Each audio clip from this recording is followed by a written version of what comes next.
చుక్కకూర కర్రీ చేస్తున్నానండి. ఆయిల్ వేడెక్కాక ఉల్లిపాయ ముక్కలు, పచ్చిమిరపకాయ ముక్కలు వేసుకొని బాగా వేయించాలి. కొంచెం కరివేపాకు కూడా వేయాలి. కొంచెం కరివేపాకు కూడా వేసేద్దాం. బాగా వేగాక ఉప్పు, పసుపు వేద్దాం. ఉల్లిపాయలు వేగినాయండి, ఉప్పు వేద్దాం, పసుపు వేద్దాం. ఒక 2 నిమిషాలు అయ్యాక చుక్కకూర వేద్దాం.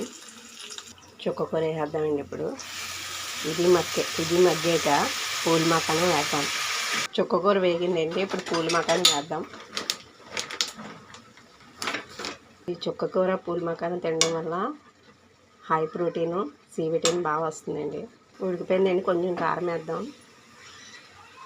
చుక్కకూర పూల్ మకానం ready. Thank you for watching. Next video మళ్ళీ కలుద్దాం.